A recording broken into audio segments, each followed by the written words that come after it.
The 19 hijackers who attacked the United States on September 11, 2001 were all of Arab descent. None was a U.S. citizen. In the 9 years since, much has changed.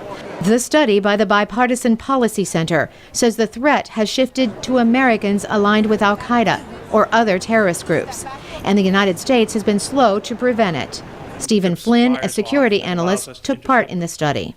Much smaller scale attacks, particularly if drawn from domestic recruits, are almost impossible for our national security and intelligence community as is currently constructed to detect and intercept.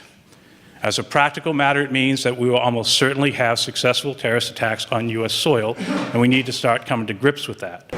An example is the foiled Times Square bombing. The Pakistani American who pleaded guilty to terrorism was drawn to the cause and trained overseas.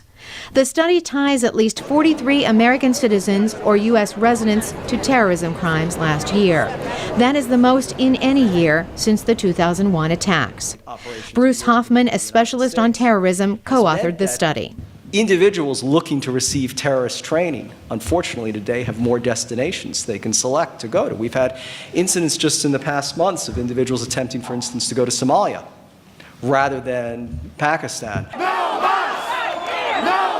Recent public outcry over plans to build an Islamic center near the World Trade Center site and a Florida religious group's threats to burn copies of the Quran play into the hands of al-Qaeda, says Thomas Kane. He helped to lead the study. So these kind of issues and these kind of debates do not help when we're trying to prevent people from being recruited. And they do not help, I don't think, in the war on ideas. Another study leader, Lee Hamilton, says the United States must reach out to the world's Muslims. 1.3 or 4, whatever it is, billion Muslims from London to Jakarta, an enormously important force in the world. And we have to understand it much, much better than we do and how to address it. Kane and Hamilton say one way to do that is to recommend changes to U.S. policies, which they promise to do in a later report. Carolyn Pursuti, VOA News.